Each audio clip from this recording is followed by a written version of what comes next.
Hey friends, Mark Holmes here with my buddy CowboyJobu, and as always, thank you guys for watching, commenting, and subscribing to the Jobu Sports Report. Because without you guys, well, I would be down here talking by myself, and my family would probably think I'm crazy.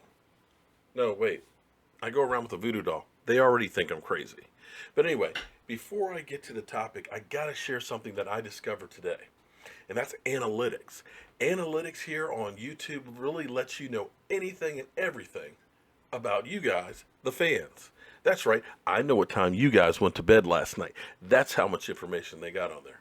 But no, seriously, you can actually see all of the analytics. Like, I know 93% of the viewers are all males.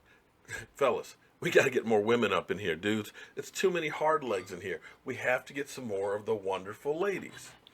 I can also see what countries actually tune into the show. And to my surprise, literally every continent and almost every country in the world has seen some of the Jobu Sports Report. But this is one special shout out to one country in particular. Because not only can you see the countries, you can see what the average length of viewership is per video. Well, I got to tell you, shout out to Seagal. Seagal has an average viewership of 9 minutes per video. That's it, 9 minutes per video. Now, I don't know what's going on in Seagal. Maybe things are just boring, or maybe you just really love the Jobu Sports Report. But whoever you are in Seagal, please email me at cowboysmark94, or just go to the website. We'll make it easy. Go to the website and contact me because I am sending you a Jobu shot glass. Contact me, whoever you are in Seagal, because I am sending a shot glass to Seagal. Because anybody who can listen to me talk for 9 minutes on average, dude, you need to drink. So, with that out of the way, the response to the shot glasses have been fantastic. And speaking of shot glasses, Jobu needs a refill. So, what I actually wanted to talk about tonight, and you guys know me, there's plenty of news out there that you can listen to. You can go to ESPN, you can go to NFL Network, you can go to Fox Sports, CBS Sports, NBC Sports. You can listen to any of the writers and everything else. But generally speaking, almost everything they talk about is about the same stuff, okay? We all know Dan Skipper, the Mountain, signed with the Cowboys, okay? Basically, he may be a project guy. He had some blood disorder problem and all that. He's been cleared. He's practicing. He's 6'10", 310 pounds. Could use a little more bulk on his body, but is a 4-year starter, and who knows what you might get. So everybody's already talking about that. Well, what I always try and do is I always try and give you guys something different. So that way when you go to work or go talk with your buddies, you can say, you know what, blah, blah, blah, blah. I bet you didn't know that. So that way it sets me apart from everybody else that's talking the same old noise. Now, listen to this right now. I'm going to read something to you guys. Deshaun Keyser, Geno Smith, Christian Hackenberg, Calvin Clemens, Josh Johnson, Taylor Bray, David Webb, Chase Daniels, Jimmy Garoppolo, Jason Brissett, Cody Kessler, T.Y. Yates, Sean Mannon, E.J. Emanuel, Matthew Magone, Kelvin Moore, C.J. Bernard, Connor Cook, Joshua Dobbs, Bryce Petty, David Fales, Carnell Jones. What do all these guys have in common? Well, there's some of the 73 quarterbacks that are paid more than Dak Prescott. Dak Prescott is the 74th highest paid quarterback in the NFL at $680,000. So there's 32 teams. Each of them have a starting quarterback. That's 32 quarterbacks. Then each of them have a backup quarterback. That's 64 quarterbacks. And almost all teams have a third string quarterback. So literally, at 74, that's a third string quarterback. That's what Dak Prescott's getting paid. And I didn't even list off guys like Brandon Wheaton that are making 3 times as much as Dak Prescott. Or good old butt fumble who's making almost 4 times as much money as Dak Prescott.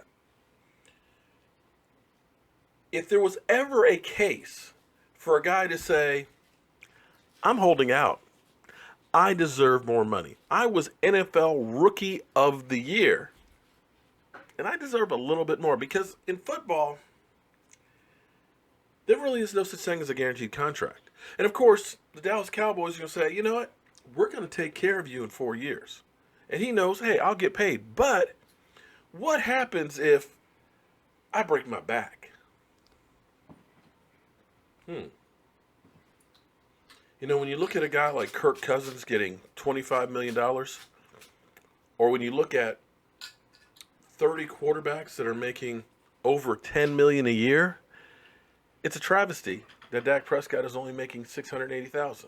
But here's the thing. Here is why you need to be thankful about having Dak Prescott.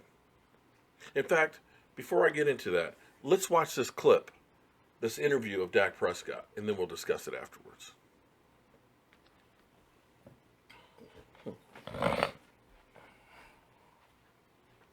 With Tony Romo, no longer a member of the organization, no longer in football. What was it like for you watching all of that happen, hearing the news?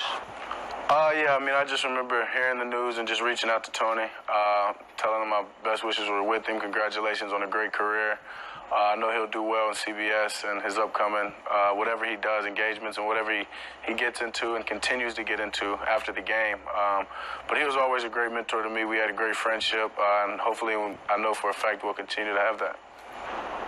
But at that moment, when it becomes clear, you know, Tony Romo's gone. I mean, think about how much the world had changed, your world, over the course of just basically half a year. How did you process that? Continue to do what got me here. Don't change anything now. I've got here by hard work, trusting in others, being selfless, and I just got to continue to do that no matter what the circumstances are. Him in the NFL, him not in the NFL, this is my team or not. Just continue to do what I've done. When it was official, Tony was going to CBS, that was over. You called him, he called. How did that work? Yeah, I just shot Tony a text. He texted back, and it was just simple. A couple of messages, as I said, congratulating him, him saying that he's got my back and we'll continue to talk. And yeah, and then I've seen him since, so it's been great. What thoughts went through your mind knowing he was retired? That I really just genuinely, I just hoped he was happy. I was hoping that that's what he wanted. That, as I said, he had a great career. So he can hang his hat on that and then go into the CBS and get to wear the suits every day and play golf as much as he wants. So just... Was there anything you heard in that interview that you didn't like? Dak Prescott is a total team player. Dak Prescott is getting peanuts, chicken feed. Kickers are making more money than he is. And he is the quarterback of the Dallas Cowboys, the highest profile team in all of sports. And this guy gets criticized and scrutinized like nobody else in the NFL. And it's literally pass by pass, quarter by quarter. And this guy was under more pressure than I dare say anybody that I could ever think of. Because literally they were talking about if he has a bad half, then maybe you pull him for Tony Romo. But yet, this guy shined under the pressure. Even in that playoff game that the Cowboys lost, you can't put that blame on Dak Prescott.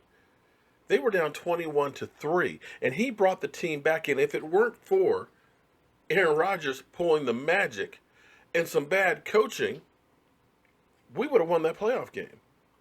3 touchdown passes, over 300 yards. Yet this guy is getting paid chicken feed. But what has he been doing since the season ended after getting Rookie of the Year award? He's been busting his ass with one goal in mind. And that's winning a Super Bowl. That's when you know that guy gets it. And there's precedent for this. You look at the Seattle Seahawks with Russell Wilson. When Russell was drafted, they had already paid big money to, I believe, Matt Castle or somebody else to be their starting quarterback. He was drafted late in the draft, where most of the experts like, Todd McShay were saying, yeah, he might be an okay backup quarterback if you need him for a couple of games. Really? But then again, they said the same thing about Dak Prescott. But Russell Wilson, he didn't hold out. He was a team player because he realized, hey, look, if I wait to get paid, that's money that my team can spend on other players, so that way I can try and get that ring. That's being unselfish. That's being a leader. That's a guy with a goal. So, friends, as always, trying to give you guys something else to think about, something else to talk about. As always, I want to thank you guys for being part of the Jobu Sports Report, because without you guys, hey, we wouldn't be closing in on 9,000. We are less than 70 people away. And I can't thank you guys enough. Now, everybody who's ordered shot glasses, they will be in here next week, and they will be going right out the door. And I can't wait to see pictures of each and every one of you guys to share right here on the channel on the end of the videos with your shot glass. So, friends, have a great evening. I'm Mark Holmes. This is Cowboy Jobu, and thank you for watching the Jobu. Hello, friends. Cowboy Jobu here, reporting live in Chantilly, Virginia, outside Washington, D.C. Hard to believe that this is outside D.C. because everywhere I look, there's nothing but a sea of Dallas Cowboy fans. And here we have Rodney from D.C., hardcore Dallas Cowboy fan and a follower of the Jobu Sports Report. And check out, for you Eagle fans that don't know what that is, that's called a Super Bowl ring. I'm Cowboy